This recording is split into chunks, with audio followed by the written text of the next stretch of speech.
guys, I'm Joe and Ribs, and this is Caitlin.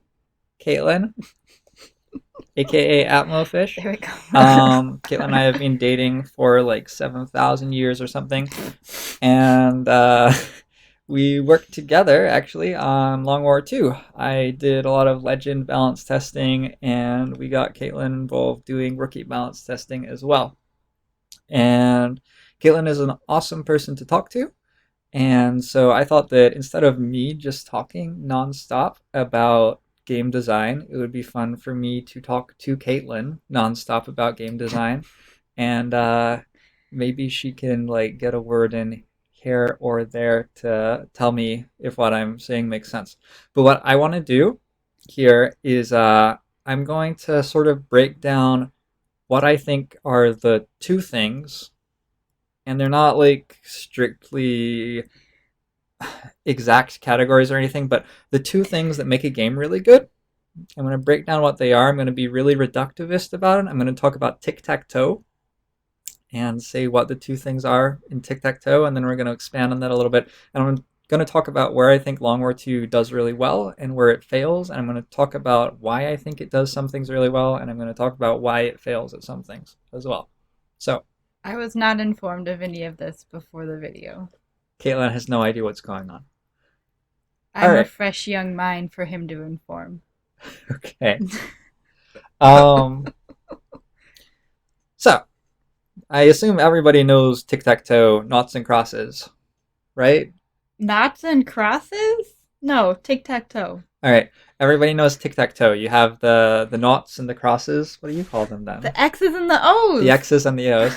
And and you try to make a line of three on a board, three tall and three wide. And everybody takes a turn, right? So you take a turn with an X, and the other person takes a turn with an O. I'm sure the general American public knows how to play tic-tac-toe. Right. Well, we have international That's true. viewers as well. That's true. So Just it's important in to case. talk about noughts and crosses too. The proper name for the game. And so to break apart this game into the two elements which I think are important in designing a strategy game, I'm going to say that we have resources in this game. So our resources are, we get turns, and we have squares, and we have the rule set that governs those resources. So we can turn a turn into controlling one of the squares with our pieces, because every turn we get to draw on the board one of our symbols, our crosses. We seem to be able to agree that there are crosses in the game. No, X's. Really? A cross is like this. An X is like this. Oh, it is? Yes. You don't draw little plus What about signs? why do railway crossings have a cross then? I don't know. Okay. Anyway, so that's half of it. That's the like rule set and the resources. You have turns, and you have your symbols, and you have squares. And then the other half of a game is like the experience of playing it. So for noughts and crosses, the experience is like you get to draw on a piece of paper, and that's pretty cool. You're usually sitting across from someone you're playing You're against, competing or with someone. next to someone you're playing with, and that's fun. There's like human interaction. The game's very, very easy to learn, and you never like have to sit down and read a rule book to learn it, because like you have to make 3 in a row, and you get 1 per turn. Yes. It's like that's how, and it's very visual as well. Like it's all very intuitive. It doesn't take long to learn this game, right? Yes. And the way to learn it is fairly enjoyable, and then you get better at it very quickly by just playing it and experimenting, because it's a very simple game. It doesn't take too much to learn, really. Yes, I have played with 4-year-olds. Caitlin has played with 4-year-olds. Very nice. Anyway.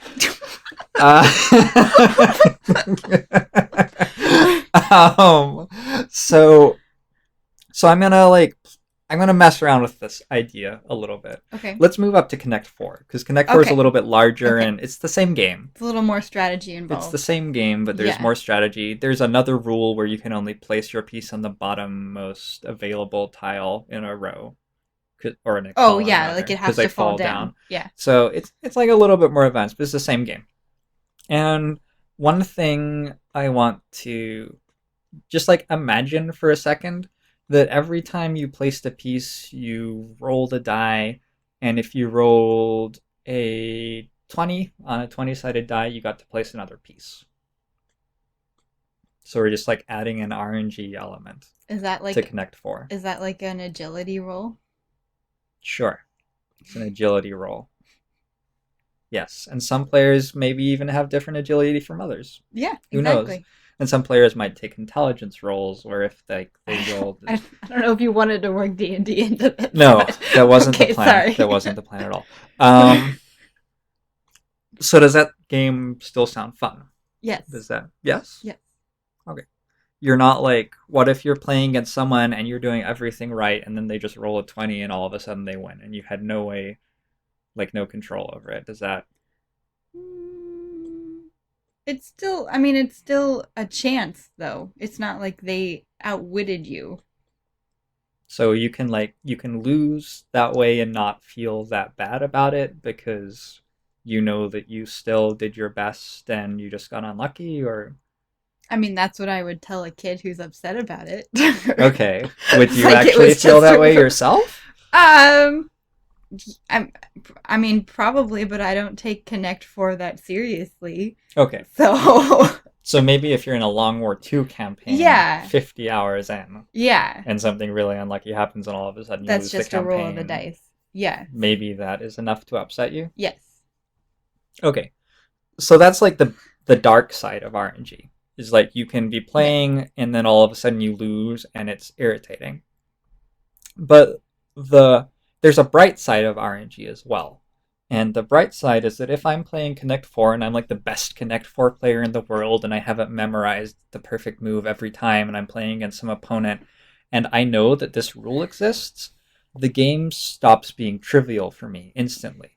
Instead of knowing the perfect moves, which will never lose me the game, I have to start thinking about how can I make this player make mistakes so that I can win fast enough to minimize the chance of me getting unlucky. And suddenly that's an entirely new game space, and it depends on who my opponent is. Like, how bad are they? Which mistakes are they going to make? How do I trap them? Stuff like this becomes part of the game just because that RNG has been introduced Okay. and it didn't exist before. So even though I'm extremely good at Connect 4, now I can play it and still be engaged. There's still stuff I don't know. And it's just created by the RNG because I can maximize for something now which can't really be solved. Okay. Okay? Okay? I think so. That makes sense? Okay. So we've got like the rule set and the experience of playing. And then as part of the rule set, I would say we can have this RNG element, and that's a big part of Long War 2 and like the XCOM series in Mm-hmm. general. Is there's some RNG in there as well. And what the RNG is trying to do really is make it so that the game keeps being interesting, even if you're winning confidently. You don't want to get to a point where like you have 3 months of game time left and there's just no way that you could possibly lose and you already know exactly how your soldiers can kill all the aliens and you're just doing it for another 20 hours, 30 hours, and you're like falling asleep. uh that's the Just blowing everything up.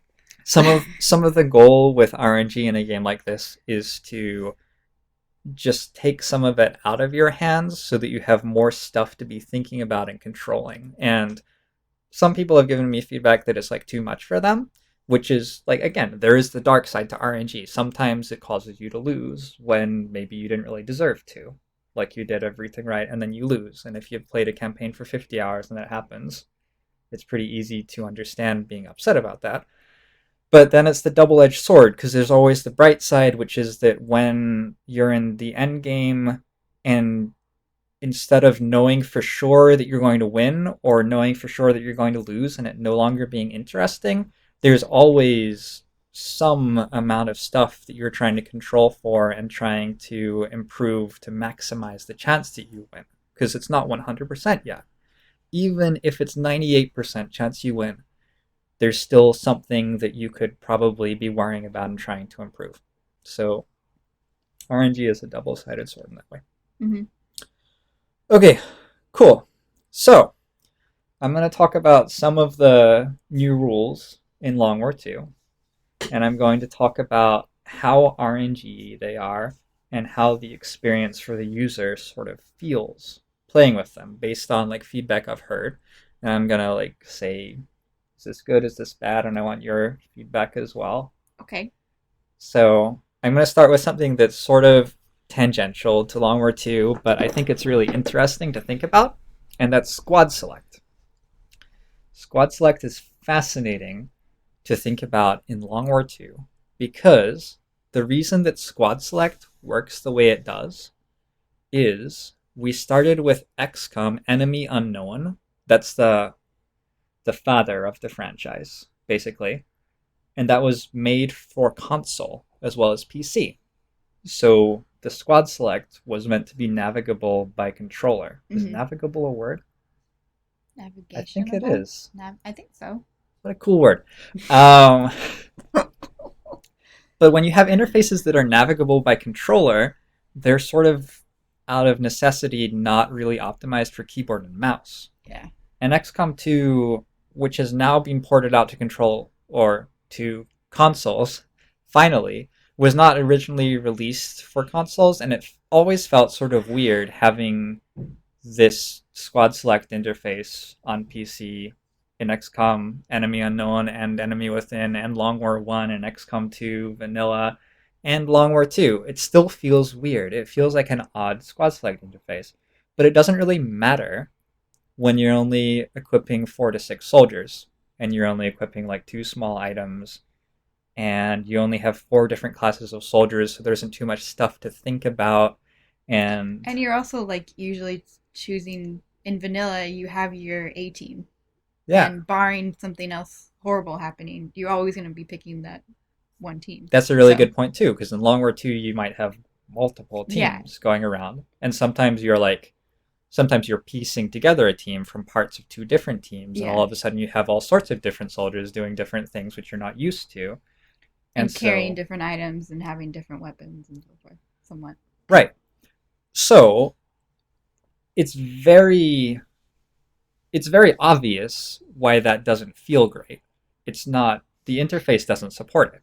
It's like if you tried to play Connect 4 the way that you play Noughts and Crosses, to make a ludicrous example. But you'd have to like, does anybody remember how many columns there are? There are like 8, and I think it's 8 by 8, or is it 8 by 6? I think it's not square. It's 8 by 6? I think it's 8 8 by by 7? 6. Is it? And so you'd have to like draw it all, and then you'd have to agree on which side the bottom was. And Right, then without the actual rule of it falling down because yeah, of gravity. so you'd have to remember which side the bottom is. That's a really good user experience sort of example in Connect 4. They have the rule that you can only place a piece at the bottom unoccupied tile in a column, but they don't even have to like explain that to anybody or anything because it just falls down by gravity. Yeah. It's just by design. But if you're playing it on paper, like you have to decide which side is down, and then you're taking turns drawing, and the pieces are circular. So you need to like get 2 different color pens or something to make sure that. So basically, your point is that it's ludicrous to try and play a game that is designed to be played up and down, flat. Designed Well, it's to not be ludicrous. Played. You can still do it. Yeah, that's true. I guess. But okay, not maybe not. Yeah. All the beautiful systems which work really well, which were designed for the original game, don't really work as well anymore once you ask it to do something else. And in Long War 2, there are systems which are designed very beautifully for XCOM, Enemy Unknown, and vanilla XCOM 2 players to squad select 4 of the same soldiers over and over again on a console with a controller, and they're being asked to be used to select 12 soldiers with more equipment of more classes who are changing every mission on a keyboard and mouse, and it just doesn't really Yeah. feel that good. Yeah. So I don't think there's anything wrong with the balance of that. I think it's very, very well balanced. In general, all of the classes do really good stuff, and people can have gripes about technicals or sharpshooters or assaults or whatever, but at the end of the day, they're all okay. They're solid. It Nobody is like getting sent to an insane asylum for thinking that any of the classes in Long War II is is better than any of the others because they're all pretty close together, and you can make arguments either which way. But it it doesn't feel quite as crisp and quite as good. And I would argue it's even. It seems like in Long War One, not to like get super negative or anything, but Long War One seemed like it was much easier to select than Long War Two. Like I think there's more clicking you have to do to get all the little items on everything in Long War Two than even in Long War One, which always frustrated me a bit when I was playing. I think It's I like why agree with can't I that. Yeah. just or do the items go away on Long War Two? Or do they stay with? Well, one of the big things is in Long War One, you only have one team at a time, Yeah, whereas of in Long course. War Two, items Yeah, have fatigue essentially because they can be sent yeah, out on a different mission. yeah. So if you're selecting a second squad, the number of items that you have is going to be different from Oh usual. yeah, and the other thing is like with weapon mods, like Weapon mods as you well. can't just give them a shotgun. You have to find the shotgun with the silencer and the I can't remember what the other ones are that Yeah, are good for shotgun, but yeah. weapon So, mods. I haven't Weapon played mods. Weapon mods are a very, it a lot. very good example of this because they like take it up to the next step. Yeah, Because in because vanilla, you gotta find the you specific. you're not allowed to change your weapon mods. They just go on your gun and Yeah, it's set. And usually your soldier's using the same gun forever and it doesn't really matter that much. But in I Long War don't know II, what it it is. changes over and over and over Yeah, again. you have to And select that every time. so one of the big improvements for 1.2 is a strip all weapon mods button, which lets you at least take the Oh, weapon mods off the other guns which aren't equipped so that you have them available to put on the new guns. But prior to that, it's like really difficult to yeah, do it all. So this is the user experience half of the game. yeah. And something that you see quite often in Long War II is that it sort of lags and isn't great because Long War II is sitting on top of a game that's designed to do something else. And it's just really hard to fix that. Um, I think that some of the stuff for user experience is actually pretty good. I like the way that, for example, it looks on the geoscape when you're infiltrating with a team, and you have like the squad symbol and the squad name, and it's ticking up toward whatever percentage infiltration that you want. I really like that.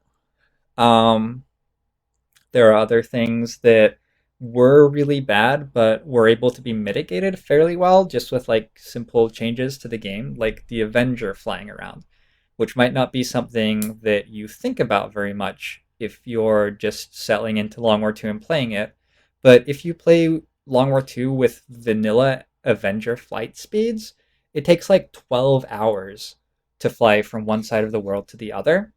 And if you're playing a game with like a bunch of missions with 4.5 day expiration Well, timers on with them, any timer at all, like yeah. yeah, you like get there and all of wait a second, there's only 4 days on this. What's going on? Oh, I've been flying around in a big invisible bus for the last 12 hours and I never get those hours of my life back. Yeah. And there's some stuff. Another thing is that when you ask this game to do more and more stuff, you start to run into bugs in the first game which didn't really come up. So, Hmm. one thing that I would call a bug with the user interface on the geoscape is that if you left click and drag the geoscape and then let go, that moves where you're looking on the geoscape. That Hmm. drags the geoscape around so you can change where you're looking at. That's the mechanism for changing which part of the geoscape you look at. And that's cool. That's really good. It's very intuitive and easy to use. However, if you release left click on top of any clickable thing on the geoscape, it clicks on it.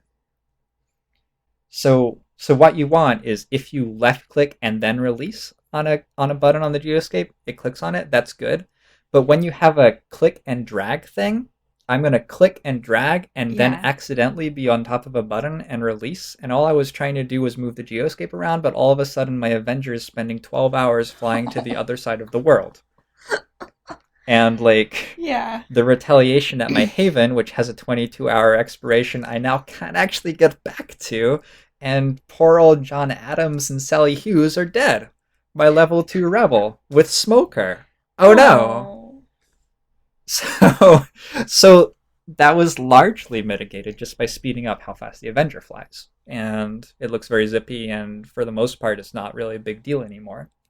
And so there's like a range of things where like there's vanilla stuff that there was no real way to make it work very well Yeah. anymore. Yeah. And there was vanilla stuff which initially didn't work very well, but we managed to lock it down so that it doesn't pull you out of the game anymore. And that's pretty cool.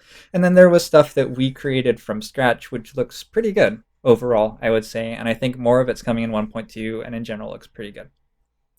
So that's half of the mod experience, and that's one of the ones that you don't maybe think about as much when you're thinking about a game, but the second you sit down to play it, it is in your face and making you yell at your computer and stuff like that, because it is so irritating when the experience of playing a game doesn't work very well.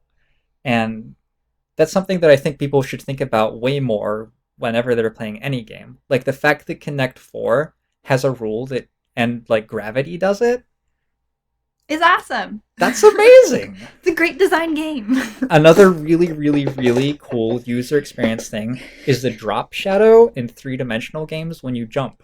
And there's just like a circular shadow underneath your guy, Mm-hmm. and it doesn't make any sense because the sun isn't directly above you. There's no light source directly above you. There's no reason for there to be a circular shadow below you. You're not even a circle or a sphere. You're And you're like in like a a plumber. side scroll game? Yeah, so like in Mario? In like Or in a is there a in a shadow in Mario? third person, like, yeah, one of the Mario games where you're running around and you jump up and stuff, but not a side scroller, a Oh, like a three-dimensional world 64 game. Yeah, in a 64 or 64 above. game. Yeah. So that was somebody in game design who worked out we can put a little circle underneath this person, and It can then look like a shadow. when someone's jumping, they can tell where they are on the ground. So now Oh, while you're yeah. jumping, you can understand where you're going to land, which is something that isn't intuitive to people otherwise.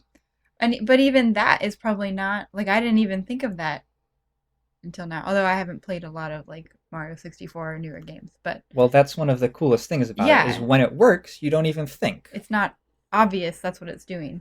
Yeah, but it helps you a lot. Like it Yeah, is obviously useful in the game. it's Yeah. like using gravity for Yeah, your exactly. game board. Um, okay, so that's half of it, and some of that stuff isn't that great in Long War 2, but it's like pretty understandable because of what Long War 2 was asked to do. Hmm.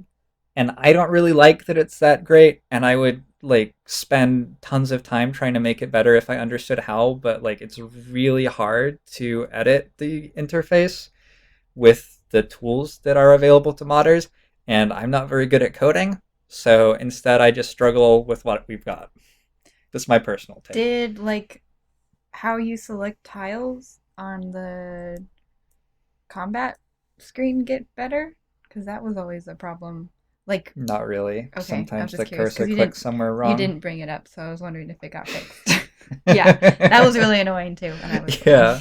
Well, that's another one of those vanilla ones. Yeah, Sometimes exactly. the geoscape thing in vanilla isn't that big a deal because there are like two buttons on the geoscape that you can click on. There just isn't very much that you can click on, so it Yeah, doesn't happen very much. But on Long War 2, the geoscape gets full and it becomes a problem. Same thing for tactical, like there's a bug where if you kill something and its gun like flies 2 tiles away, when you accidentally click on the gun, trying to click on that tile 2 tiles away, it thinks that you're clicking on the unit and knows that it's in the square over here, and so you actually click over here. And I would just describe that as a straight up bug, but it doesn't happen that much in vanilla because there aren't that many units. And then Long yeah, War 2 introduces gargantuan battles with 60 yeah. guys, and all of a sudden it's a bigger deal. So, I mean, whatever. Whatever, right? There's a really, really this isn't a user experience bug anymore. This is a gameplay bug, but I want to share it because it's hilarious to me. So I was playing a mission once, and I had my soldiers camped down in the corner, and we were waiting to launch an ambush on the enemies once they walked up to our corner, right? And between turns, this guy's torso teleports right behind me and shoots me, I and love my the overwatches teleporting. go off, and a pod pulls like about 40 tiles away and is now just Oh, active. And I had no idea what was going on, absolutely none. And what it was that the algorithm for guys moving between turns, like when a pod moves, all of the guys sort of slowly walk at the same time. It's really hard to have like a turn-based strategy game where stuff happens simultaneously in real time. If you think about the three words I just said, they don't make any sense for me to have just said them together, but that's how XCOM's engine works. So the algorithm, in order to be like light on its heels and stuff, and this works pretty well for a four soldier pod, which is what you get in vanilla XCOM 2. Whenever two soldiers had to step on the same tile at the same time as they were moving around the map in their turn, it just put one of them on the origin tile of the map, which is the 000 tile, which is going to be in one of the corners.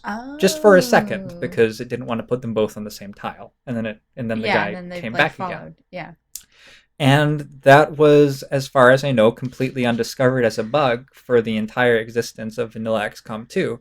But in Long War 2, we have a bunch of pods of 8, and so it happens a lot more often.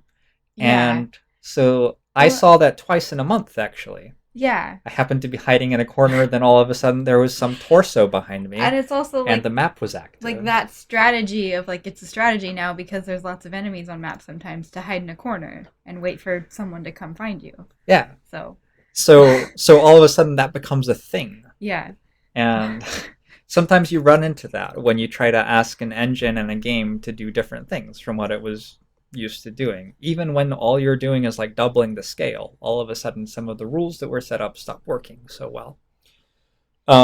Okay, we've talked about the user sorry. experience though. Um, I want to talk about rules now and resources.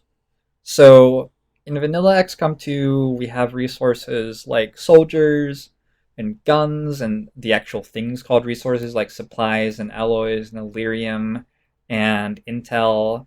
And we have our havens, but they're not really resources. Like you can scan at them if I remember right. I don't Well, remember what it they're does. they're like factories for intel though, Okay, or I'll believe factories you. for supplies. They're I'll supposed to believe be. you. Oh yeah. I I remember mean, they that. No, can. you're right. You're Okay, right. And then you have scientists and you have engineers. engineers. You have the Avengers, a resource. The Sky Ranger is a resource, sort of. Not You that have much, but there is an Avenger defense mission where if you lose it, you lose the campaign. So I guess it's sort of a resource. you have your science lab that's gonna give Oh you yeah, you have all more. the Yeah, buildings. and then you have all, Yep. and then you have Shin building you stuff. So that's a resource because she's giving you like the Yeah, you have the actual advisors. And you yeah. have You have Bradford, Bradford, he who's tries very very hard to be very a valuable. resource. Yes, He's at times useful the first time you play the game, and then and other then the rest of the time. he just won't stop talking no matter what you do. Yeah. So you have a variety of resources available in Vanilla XCOM 2. And something that makes a strategy game in an overarching sense, like a robust strategy game, is the idea that all of the resources are important to winning, and you can translate one resource into a different type of resource, but you can never like break a resource and just have it not matter anymore at all.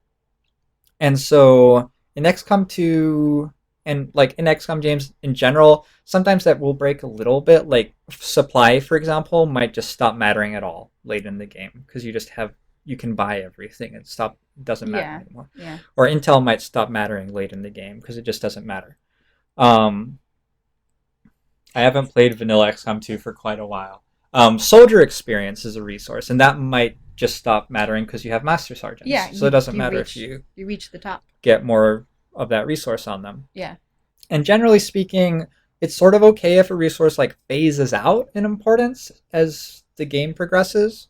Like Illyrium and alloys are actually a really good example of that, where alloys are quite important as you get into the mid game and start experimenting with the early and mid game alien tech, and then Illyrium becomes more important later in the game as you're building the really late game plasma stuff. Well, it makes it more interesting if certain resources are more important at at different points in the game. Yeah, Otherwise, re- rather than everything is important in the beginning and you're struggling to get everything at the beginning. Yeah. yeah, absolutely. So Yeah. it's good for like resources to be more or less important at different times, but it's bad if you can ever just get infinity of a resource and it stops mattering Yeah. at all.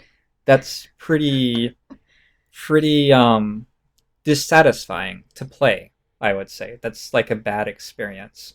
If you were playing I Connect 4 and then all of a sudden I the have a tiles stopped Pokemon mattering. example. Oh, you have a Pokemon Although example. it includes a cheat, so I don't know if it counts. But my brother found a cheat when we had red and blue as kids for infinite raw candies, which are the candies that instantly level up Yeah. Pokemon. And then I just broke the game because I just leveled everything up. Blame it on my brother. But yeah, like it got boring. Like I restarted because it's like, and I don't think I ever did that cheat again because Yeah. I Well, it didn't. often sounds really exciting. Like, oh Yeah, my god, I can I get will all the get highest well, Pokemon. I will get as much of this resource as I need Yeah, because a yeah, crucial tension in a game like this is that you can't get as much of that resource as you really want. That's what drives the demand and drives the game. yes. And Basic so economics, there's a supply natural and human demand. desire. Like you think to yourself, oh, getting as much of this as I need would be a really good thing Yeah. because the game designers tricked you into thinking that that's what you want. But actually, what you actually want is to keep playing this game where you're struggling and trying really hard to get as much of it as you can. Well, part of the enjoyment of the game is figuring out how to maintain that supply and Yeah. what to sell or what to buy at certain times Yeah. to win the game. Yeah, Yes. exactly. We are in agreement. Yes. We agree. Uh, so, in Long War 2, there are some new resources. There are rebels in havens who can build intel and build supply and build recruit income for you. And that's probably the biggest thing. Yeah? There's also Yeah. soldier time becomes more of a resource. Now, that's not exactly brand new because soldiers could get wounded. So if you went on missions, there was a chance that it cost you soldier Mm-hmm. time because they had to recover from their wounds if they got wounded. In Long War 2, soldiers have to infiltrate usually. More than that. I was going to say always have to infiltrate, but it's not exactly true. Um, I've talked to Caitlin about 0% infiltration before. I'll get there with you guys soon. Um, so in Long War 2, this is actually a really good example of one way that this can break and you can get as much as you could possibly need and then the game gets boring. Um, in Long War 2, you have this infiltration mechanic. And if you launch a mission before your soldiers are 100% infiltrated, the mission is harder. And if you launch after they're 100% infiltrated, the mission gets easier. And so you're trying to work out this decision of like how many soldiers do I send, how long do they infiltrate for, when exactly do I launch, do I boost the mission with my intel resource to get more infiltration. That's an example of one of those exchanges that I talked about where you can turn intel into more infiltration, which in turn gets you like consequently more mission experience. It costs you less soldier time to go on missions and stuff like that. And one of the ways that that completely breaks is if you can launch missions with 0% infiltration. All of a sudden, it stops costing you the soldier time. Yeah. And so in 1.1, one way that you can do that pretty consistently is a 0% supply raid. Supply raids happen quite often, and they're actually set up to be discovered with low time remaining. So like a traditional 100% infiltration doesn't really work very well. And they give very good rewards, and they allow you 10 soldiers. So everything's sort of set up for you to try this mission with 0% infiltration. And then it's not really hard enough that it can't work. For me, I have enough command of tactical that I can beat those with very good consistency, and I know a lot of other people have found that they're quite beatable. And I think it's sort of like the rare candy example, except slowed down a lot because Yeah. it takes like 20 hours to play 20 0% infiltration supply rates. At which point, even a player who has no idea what's going on in the strategic layer is probably going to sit back and think, "Gee, I'm King Midas. I my my computer can't display how many supply I have Yeah. anymore. It's going off my screen." Yeah. Uh, and all of a sudden you realize that this game is broken now because I've done this. So something that I've been doing to fix that is house ruling and saying that I have to have 50% infiltration minimum to start a mission. And I think that like that's a really interesting sort of edgy zone in game balance. And there are a few of those. We have infinite reinforcements on missions. And if you just farm infinite reinforcements forever with like an officer with collector, which gives you a third of a point of intel every time you kill an enemy on average, or an officer with collector, which gives you alloys and Illyrium every now and then when you kill enemies. You just said collector twice. Did you mean a different one? Collector and scavenger. Scavenger. He They're meant scavenger synonyms. first. They're synonyms, aren't they? Or he meant scavenger. I don't know which one. I meant collector for intel and Okay, scavenger scavenger for for loot or supplies, whatever. Anyway, all of a sudden you're infinitely rich. Yes. And you get some mission experience too. So all of a sudden your soldiers are all master sergeants. Yeah. If you can farm those infinite reinforcements forever. And some of that stuff is very uncomfortable to balance. Because if it ever breaks, the game is broken forever. Like you're never getting that resource back in check. It's gone. It's just done.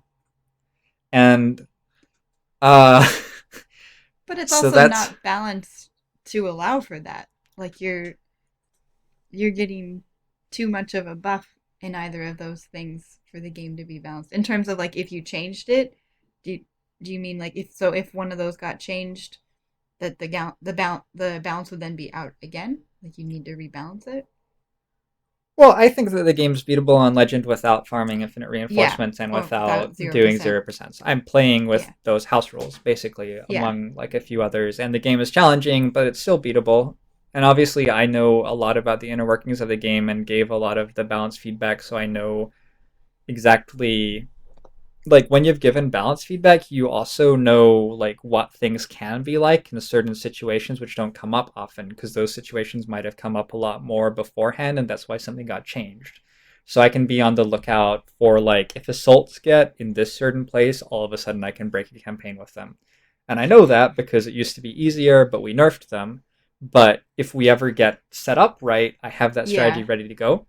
So I've got a lot of experience playing this game in lots of different circumstances, and I feel like I can beat it okay without 0% infiltrations and without farming infinite reinforcements and stuff like that, which breaks the game.